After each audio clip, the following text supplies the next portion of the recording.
Hello everybody, welcome back to Let's Play Hearthstone for New Order as America. Let us continue on from where we last left off. So, there is currently conflict in South Africa. Now, I don't believe we can enter it quite yet. Aid package, like, I can't send troops, right? Not at, we've already sent them something. Oh, I have sent them troops. I've already completely forgotten. It has been a few days since I've recorded anything, which I do apologize for. So we have Smashing the Dominoes, 2% war support, let's get that going. Insufficient resources, don't care about you too much. And foreign policy, okay. I think everything so far is like looking pretty good for us. We have 3 days on you, peace conference happened to somebody somewhere. I'm not too sure who. What is Operation Serpent? I don't know, we could actually do things to diminish the... Okay, so that's not really going to be for us too much right now. Like, we don't want to make the nationalists and progressives less popular in the country, but it's good to know that's there. So we have these two finished. Let's then go for motion detectors. Again, I don't know which of these we'll actually need first. Okay, ratified security resolution 13. Good. When are you actually there? You'll be there on the 30th. And there's actually now a British Civil War as well.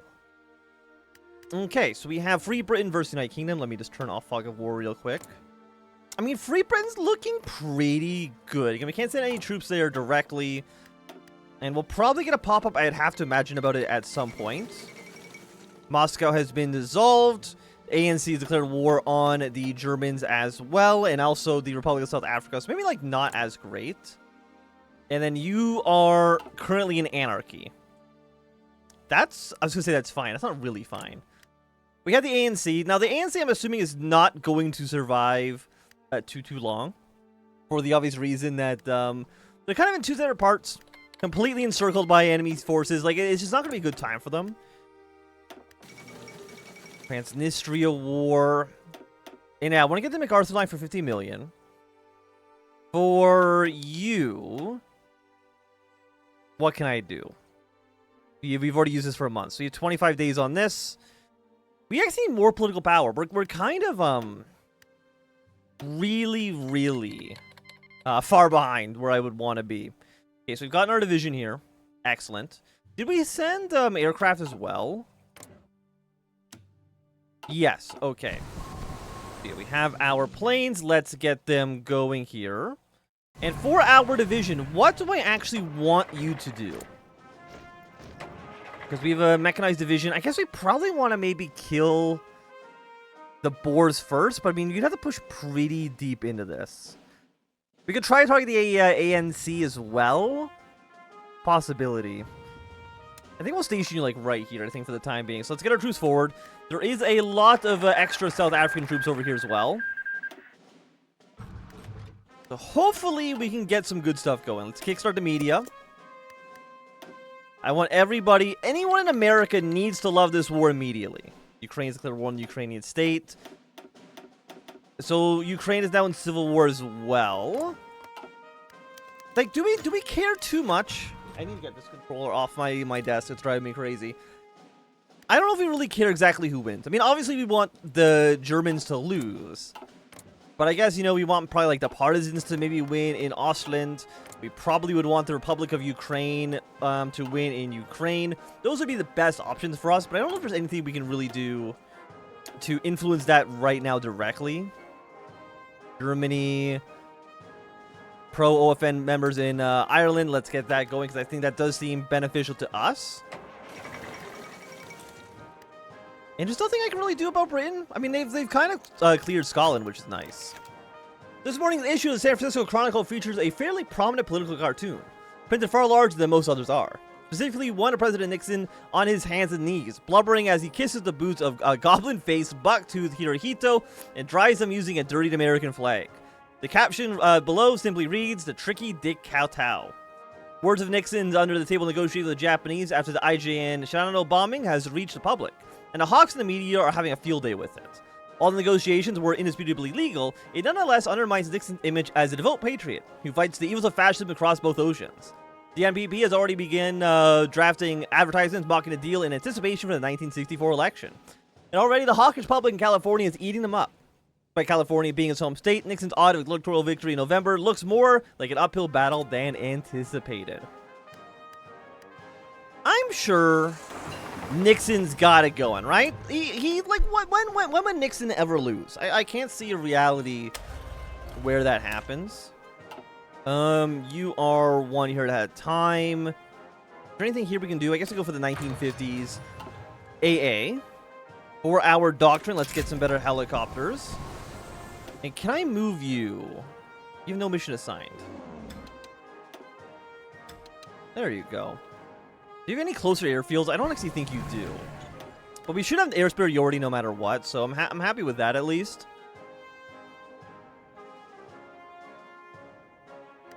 Okay, so our units... Okay, you can just stay here for a moment. Let's get your organization up to where it needs to be. Present government will increase by a large amount. Optics increase a small amount. Logistical effort, we get reinforcement rate. It's only for 14 days, which honestly is not much. Let's go for Security Resolution 14. That does seem to just be a little bit better for us. Propaganda funds, trust goes up, optics increase, and hawkishness will increase by a small amount. A joint conference, we get South Africa to be a little bit more stable, which I think would be nice. Command power goes up. Political power goes down a little bit for weekly war support, start a media campaign. You know what, let's just increase propaganda funds. We have the political power for it. Let's get that going. And we still have a little bit of time left on you. And, I mean, we really only have to deal with the communists here. So, you know, let's establish a fortification in this area for now. Aboard Air Force One, Nixon rested in the president's private office, his neck craned over to read the daily briefing sitting on his desk. Alone with only a hum of the aircraft's engine filling the silence, the president skimmed through the papers, wielding a pen as he scribbled his thoughts onto the yellow notepad in his lap. Near the end of the briefing, Nixon paused, curiosity behind his eyes. He read the last paragraph slowly to himself while reaching for a nearby telephone. An onboard CIA officer quickly stepped in, only to be met with Nixon's questioning, perhaps prying tone. What is this? The officer's gaze switched between presidents and the briefing that lay on the desk. Was it some kind of a joke? That'd be your daily briefing, sir, uttered the puzzled officer. I know what it is, goddammit. I want to know what the hell it's talking about, Nixon growled. Turning the briefing so that it was facing the officer, Nixon scooted forward and pointed to the last paragraph. The officer leaned forward, squinting his eyes, finally realizing what troubled the president. He quickly straightened himself. We determined that the explosion in public support for intervention in South African war is a social phenomenon more than anything else. The officer quickly began clearly. This support is subject to rapid change, a response to what's happening on the front lines.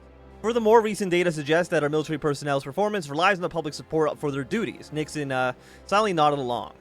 We also found that while many Americans believe the war is justified, this may not be the case for future conflicts. The officer paused, almost hesitant to continue. I'd advise you to read the Memorandum of West Africa for more details, Mr. President.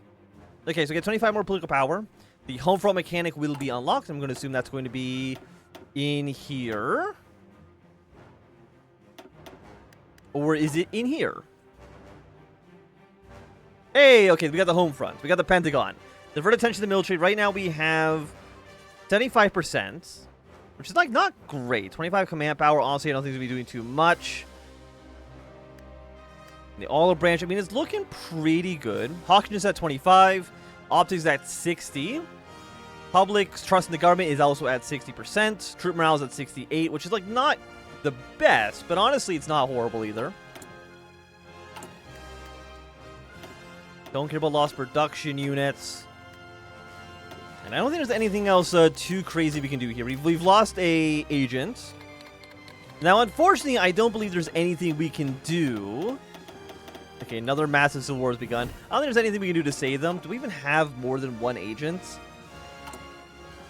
No. No, we don't. You know what? Let's do modernization. Let's get some cryptology. Why not? Okay, so Moscow is now exploded into several smaller states. Crazy for them. And like, how good is our units? He's pretty good. Now, I will say the Boers do a pretty good defense. Experience plus 40% is actually kind of crazy. We need to actually capture an airfield so I can bring these planes forward. Like, their range Actually, it's pretty good.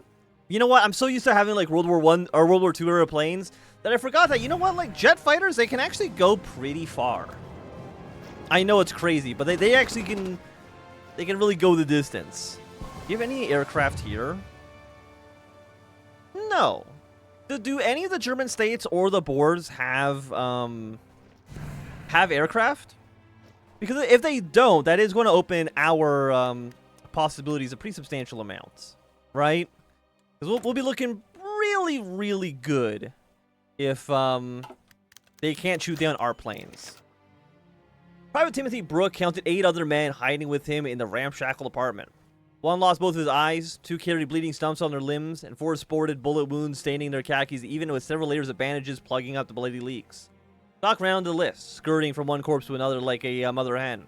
A first aid sling bag swayed to and fro his side with a barren gape. The morphine bottles and gauze packs it was carried lay scattered across the cramped domicile's floor. Some of them had been administered to the corpses, littering the street corner outside. At least the Jerrys and their Bravo pasties halted their artillery barrage hours ago. The orders from the brass hours before that were simultaneously clear and vague. Hold out until relieved. Soldiers might have asked, though, when they could expect relief, just as shrapnel skewered his brain into a Halloween decor. At least his death was relatively quick. Painless, maybe. Timothy can't say the same for the poor sods of the corpsemen who were trying so hard to keep him alive. Combat fatigue had only numbed so much of the pain. So he asked the question again. Doc, his hollow voice said. Put them out already. You're running out of everything.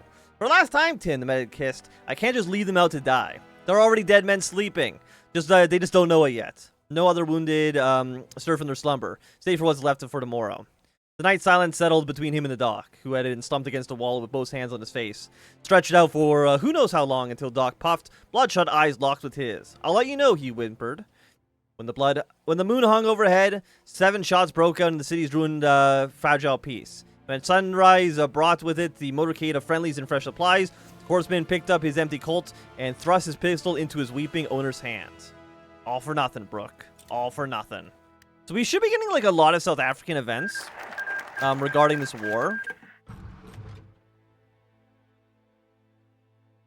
Okay, so that is, again, that's stuff going on in Russia. Let's go Logistical Nightmare next. Did anybody else send volunteers? No, it's literally just me, okay. The rest of the OFN is not worth jack shit, honestly. Sergeant Freeman sat upright on the olive green cot behind him, a newspaper in his hands as a tent above him, protecting him from the sun's scorching heat. It had been a rough 2 weeks. Every order he received was incoherent, and all the intelligence relayed to him turned out to be bogus. Hell, he led his men into a savannah and nearly engaged a South African platoon until they identified themselves. The sergeant's daydreaming ended when the headline caught his attention. OFN passes Security Resolution 14. He read aloud to the rest of the tent. Some good fucking news for once. Maybe they'll let us burn these Krauts alive next. The tent exchanges glances, some taking the news as a sign of God, others simply not caring. Private Wood, stretched out in his cot, softly turned his head towards Sergeant and opened his mouth. What's Security Resolution 14? Freeman skimmed through the newspaper before looking up, his hawkish gaze locking into the privates. Sets up a single command structure instead of letting every one of our fucking allies run the sit show in their own way. The sergeant barked, reading through the newspaper once again. He adjusted himself for continuing. Says right here that Westmoreland's supposed to be leading it. They gave him some fucking fancy title, Supreme Allied Commander. He let out a chuckle for finally topping it off. It makes everyone use the OFN flag when fighting the Krauts. Wood's eyes drifted to the tent ceiling as he released a long, exasperated sigh. As long as it wins us this war faster, he began with a distinct Magnolia accent. I can't take half measures no more. I mean, look at what happened last time. The private yawned, shifting his cop for eventually dozing off. Whatever it takes, Freeman thought. The free world presses on. We want to send one more volunteer to South Africa. Okay. Excellent. Oh, and we got a research. I think that was completely unrelated. No, actually, never mind. It was actually just a free technology. I'm not going to say no to that one. And oh, we can actually send 3 divisions. Where are my super heavy tanks? Let's get those bad boys back in action. Okay.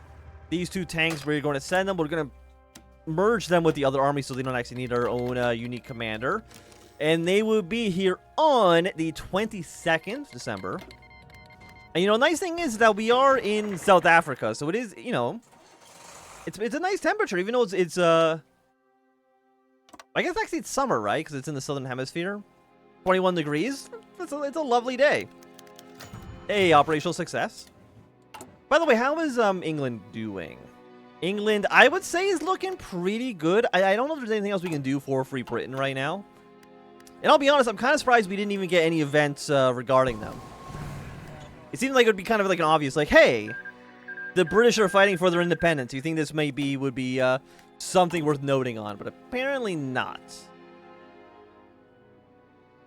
For attention to military. There's requirement fulfilled by 1.5%. Decrease, so these just cancel each other out. Special forces. Okay. A little spray.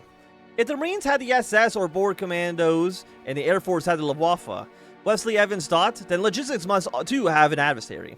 So like a G&E, Africa had given them one. Case in point. The flying back devil is buzzing around his ear. His neck bore a landmine of red swells itching harder than gonorrhea. No use swatting them out of the sky. The red swell shaped his right ear, severed in pain. A self-inflicted reminder. He sighed, slumping against the drive wheel. The motor pool was ever under attack from 3 adversaries: boredom, heat, and mosquitoes. He learned to live with the first 2. Now, if there's only something to do, to deal with the third one once and for all. Wes! Shouted Gary Marmowski. Evans tilted his head to the side. The half-naked American moseyed towards his truck with what looked like 2 spray cans in his hands. What did he want this time? He asked so much of to his fellow trucker. Well, I heard you guys have a little fly infestation in these here parts. He shoved the can a few inches away from Evan's face. So I brought these from back home. Color and surprise that the American would propose a potentially disastrous idea. And I won't keel over from spraying this into myself. How? Mursky shrugged. I don't know. Don't knock till you try it. Evan switched his gaze between the can and the American. Incidentally, the itch on his neck flared up at the same time. He bit his teeth and scratched the spot until his nails dug deeper into his skin, leaving behind a trail of blood. Buzzing on his ears continued to haunt him. That does it. Give me that. Evan spat, swiping the extra can from Morovsky's proffered hand. He pressed the release into the spray lemon scented aerosol from the dashboard, on the seats, and on his clothes and on his skin. He ran out of aerosol before he knew it, but mercy of mercies, the buzzing stopped. Wearing a wide, cake-eating grin, Morovsky said, "See? Told ya." Evans bathed in his newfound relief too much to do anything but glance at the can that saved his life. DDT, said the cover in bright yellow text. Now, DDT, it's like a poison, right? I'm pretty sure it's like really, really bad for you. It's banned, I think. The Bob Hope USO Christmas Show. Good morning, Youngsfield! The crowd explodes. There's well over 1,000 of them, GI and blue suiters and their South African counterparts, spread out like a decommissioned Cape Town sports field. Young man, all clad in jumpsuits and birth control glasses. What the fuck does that mean? They're grinning, laughing, and slapping their buddies on the back. And they couldn't be more afraid. That's what Bob Hope always sees in his tours, day in and day out. There'll be a photograph taken in the moment. Hope, dressed in his slacks, a golf club in one hand, like the Nixon voter he is, and a microphone in the other. Pale Mountain in the background, some Swedish-American beauty off to the side getting ogled, the sun shining bright over the darkest Africa. Iconic. But right now, all Bob sees is the fear.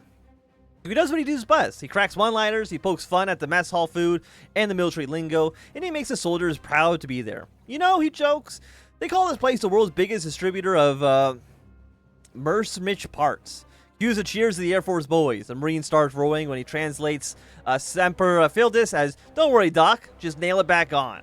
As he wears easy smiles to the crowd, he looks out at the signs some of them are holding. Hometowns, loved ones, the dates they plan on getting back. Some of them, he knows, will never make that date. And Bob Hope knows that when he's in Cape Town to make them forget that. For a moment, he almost does. Thanks for the memory. Okay, Ace Pilot has been... Hey! That's like an event that you see all the time in, you know, Hearthfire 4, but like seeing it in the New Order, it's kind of like a little special treat. It's like a little glimpse of the world that you don't normally get to see. I will say, actually, even just like our one vehicle is actually kind of crushing right now. Yes, we want to merge all of you guys together. And we now need to go for the humanitarian relief effort for South Africa. Honestly, I'm stunned that the ANC is even still in this. I don't know how they've done it. But yet they're still going. The Croatian winter. Chicago Radio, 3 p.m. And we have with us here, Phyllis Schlafly, self-published commentator on foreign policy from St. Louis and one of the few women writers on the subject today. Vicious Leafy. The country is united in horror at the scenes coming out of South Africa, and thousands of men are answering the president's call to join the military to defend democracy. You've written about the need for America to pick its battles. Is this a battle America should fight? Of course. When the Nazis are beating down the door of any civilized nation, be it France, Russia, England, and now South Africa, America has an obligation to stand against the march of fascism. I applaud the president for his decision to defend South Africa, but provided that this is a brief engagement. America will stand against fascism with one of the few friends we have left between Washington and Canberra, but we cannot confuse defending democracy with building it from the ground up in Africa. And what I hear coming out of Washington worries me. Like what Senator Margaret Smith's been saying? More like Senator Jackson. I understand chomping at the bit to give the Nazis a bloody nose, but America's democracy wasn't built overnight. And we can help the South Africans defend their democracy, but we have no business making an open-ended commitments that I just can't see how we fulfill. Not at the cost of Americans' traditional Judeo-Christian values. That was Miss Phyllis Schafley. Okay. And I think with that said and done, this is going to be a good time for us to end this episode. Honestly, I feel pretty bullish about our chances in South Africa. We've got some good units. I mean, even just our one APC is able to beat back a handful of Nazi troops. Looks great for us. Eastern Europe is just a complete disaster, and I don't know who's going to win. And I don't know, again, who do we actually even want to win? I mean, obviously not one of the German factions. I guess Council for the Russian Republic would be the most likely, the winner we would want out of anybody, just because they are some form of liberal democracy, some sort of liberal government. And then in Ostland, they're all just Nazis. So I guess we don't... Maybe the Belarusian Central Council? No, wait, no, they're also Nazis. Yeah, no, I think they're all Nazis here. We don't care about that. Ukraine is who we'd want to win here, but I think they're going to lose. The Ukrainian state, I think, is anti-Nazi. They're still fascist. They're still extremely fascist, but they're not Germany, so I guess that's a plus. And then aside from that, Free Britain is looking pretty good. And I think that's kind of all the major wars. I mean, Serbia's gone socialist. We'll see how long that actually lasts. But yeah. Anyway, at least for the time being, this is going to be a good time to end. Thanks for watching. Have a great day and goodbye.